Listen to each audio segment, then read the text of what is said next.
Hello guys, আজ তোমাদের সঙ্গে শেয়ার করছি পাবদা মাছ। পাবদা মাছ আমি দেখো বাইরে থেকে কেটে কুটে নিয়ে এসেছিলাম। তো আমি মাছগুলোকে কেটে আগে ধুয়ে নিয়েছিলাম, নিয়ে আমি ভেজে নিচ্ছি মাছগুলো। আর এতে অল্প একটু পেঁয়াজ ফোড়ন দেবো, ধনেপাতা কুচিয়ে রেখেছি, আর 2 কোয়া রসুন ছাড়িয়ে রেখেছি। এটা তেলের মধ্যে থেতো করে দেবো। আর এখানে আছে পোস্ত বাটা দিয়ে করব। মাছগুলো আমি দেখো এপিট করে ভেজে নিচ্ছি, লালচে ভাব করে আমার ভাজা হয়ে গেল। এইবার আমি তেলটা গরম হলে তেলের মধ্যে দিয়ে দেব একটু কালো জিরে, আর এই রসুন রেখেছি 2 কোয়া, এই রসুনটা থেতো করে দেব। এই যে আর একটু এই শুকনো লঙ্কা দিলাম, রসুনটা থেতো করে আমি দিয়ে দিলাম।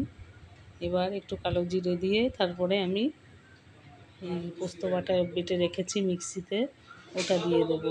পেঁয়াজটা ফোড়ন দেবো, দিয়ে একটু লালচে লালচে ভাব হয়ে গেলেই মশলাটা দিয়ে দেবো। মশলাটা দিয়ে একটু কষিয়ে নিয়ে তারপরে জল দিয়ে দেবো। দেখো এবার মশলাটা আমার কষানো হয়ে গেছে।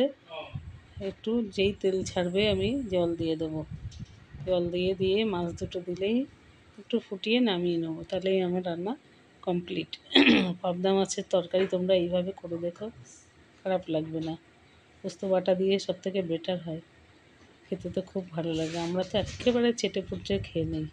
তো দেখো জল দিয়ে দিয়েছি, জলটা ফুটলেই তারপর আমি মাছগুলো দিয়ে দেবো। এবার আমার মাছগুলো আমি দিয়ে দিলাম, একটু ফুটে এলেই তারপর ধনেপাতা দেবো, দিয়ে নামিয়ে নেবো। তোমরা কে কে ভালোবাসো বলো? পাবদা মাছ কার কার ভালো লাগে কমেন্টে জানিও। আর আমার রান্নাটা যদি ভালো লাগে একটু শেয়ার করো প্লিজ, আমার পাশে থেকো। দেখো রান্নাটা কেমন হলো।